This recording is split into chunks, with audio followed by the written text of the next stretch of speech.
السلام علیکم۔ استغفار ہماری زندگیوں میں بہت سی تبدیلیاں لاتا ہے۔ ہم میں سے اکثر استغفار کرتے تو ہیں مگر اس سے جو روحانی لہریں نکلتی ہیں ان کو محسوس نہیں کر پاتے۔ وجہ اس کی یہ ہے کہ اکثر کو تو پتہ ہی نہیں ہے کہ استغفار کا مقصد کیا ہے، کیسے پڑھتے ہیں، کس لیے پڑھا جاتا ہے، اس میں کیا راز مخفی ہیں، یہ ہمارے لیے کیوں ضروری ہے اور اس کی اسلام میں کیا اہمیت ہے۔ اسی سبب وہ اس سے پیدا ہونے والی روحانی برکات کو محسوس نہیں کر پاتے ہیں۔ محسوس تو تب کریں جب اس بارے میں علم ہو۔ اب علم کیسے حاصل کریں؟ تو یہ ویڈیو اسی بارے میں ہے۔ آج کی اس زبردست ویڈیو میں ہم استغفار کی انسانی زندگیوں میں پیدا ہونے والی تبدیلیوں کے بارے میں جانیں گے اور آپ کو بتائیں گے کہ یہ اپنی برکت سے آپ کی زندگی کو کس طرح بدل سکتا ہے۔ سب سے پہلے تو اللہ تعالیٰ کا لاکھ لاکھ احسان ہے کہ اس نے ہمیں ماہ رمضان جیسی عظیم نعمت سے سرفراز فرمایا۔ اس کی ہر گھڑی رحمت بھری ہے۔ اس مہینے میں اجر و ثواب بہت زیادہ بڑھ جاتا ہے۔ نفل کا ثواب فرض کے برابر اور فرض کا ثواب 70 گنا کر دیا جاتا ہے۔ ایک حدیث کے مطابق اگر کوئی شخص ایک بار درود شریف پڑھے تو رمضان المبارک کی خصوصی فضیلت کی برکت سے 1,00,000 مرتبہ درود شریف پڑھنے کا ثواب ملتا ہے۔ ایک اور حدیث میں آتا ہے کہ جو کوئی رمضان المبارک میں ایک بار سبحان اللہ کہے اس کو اس قدر ثواب ملے گا جیسا کہ غیر رمضان میں 1,00,000 مرتبہ سبحان اللہ کہنے پر ملتا ہے۔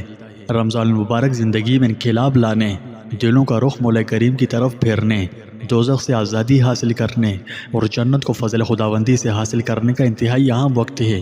ممکن ہے کہ کسی کی زندگی کا یہ آخری رمضان ہو۔ موت کے بعد کروڑوں حسرتوں اور عرضوں کے باوجود ایک سجدہ بھی کرنا چاہو گے یا ایک دفعہ سبحان اللہ کہنا چاہو گے تو یہ ثواب حاصل نہ ہو سکے گا۔ نیکیوں کے ایسا بازار پھر کبھی بھی اور کہیں بھی نصیب نہ ہو سکے گا۔ یہ نیکیوں کی تجارت کا مہینہ ہے۔ جو شخص جتنی تجارت کر سکتا ہے کر کے نیکیاں کما لے، کیونکہ زندگی کسی سے وفا نہیں کرتی۔ یہ تفصیل بیان کرنے کا مقصد یہ ہے کہ ماہ رمضان المبارک اللہ کی بہت بڑی نعمتوں میں سے ایک عظیم نعمت ہے۔ اس میں چھوٹے چھوٹے اعمال پر بھی اس قدر اجر و ثواب ملتا ہے جو غیر رمضان میں نہیں مل سکتا۔ یعنی ہم کمزوروں کو یہ مہینہ عطا فرما کر بہت بڑا احسان فرمایا۔ اس کی یہ خاصیت ہے کہ جو اس ماہ مقدس میں نفلی عبادت کرے تو ایسا ہے جیسے غیر رمضان میں فرض ادا کیا، اور جو فرض ادا کرے تو ایسا ہے جیسے غیر رمضان میں 70 فرض ادا کیے۔ اس ماہ مقدس کے توبہ استغفار کے ساتھ خصوصی مناسبت ہے۔ اسے یوں سمجھیے کہ اس ماہ مقدس میں صبح و شام اللہ تعالیٰ کی طرف سے منادی ہوتی ہے کہ اے خیر اور بھلائی تلاش کرنے والوں آگے بڑھو، اور شر و بھلائی کے طلبگاروں باز آ جاؤ، اپنی آنکھیں کھولو، یعنی توبہ کر لو۔ رمضان المبارک ایمان کا موسم بہار ہے۔ بہت ہی خوش قسمت ہیں وہ لوگ جو اس کی قدر پہچانیں، اور بہت ہی محروم ہیں وہ لوگ جو اس دریائے رحمت سے بھی محروم رہیں اور اپنی نجات و مغفرت کا سامان نہ کر سکیں۔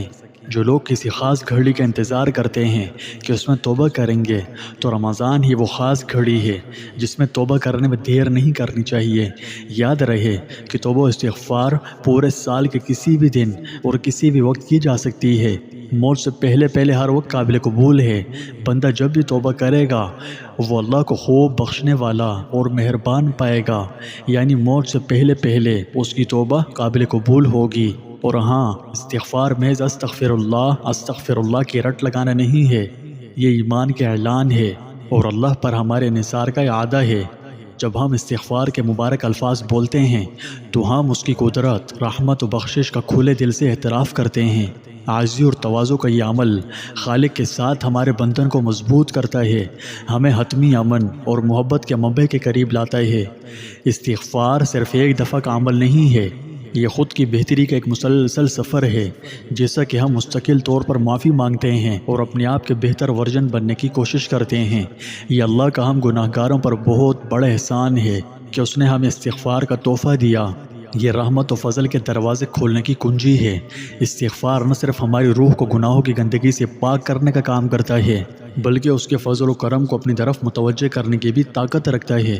استغفار نہ صرف ہماری مشکلات، آزمائشوں اور پریشانیوں کو دور کرتا ہے بلکہ ہماری خوشیوں اور کامیابیوں کو بڑھانے کا بھی سبب بنتا ہے۔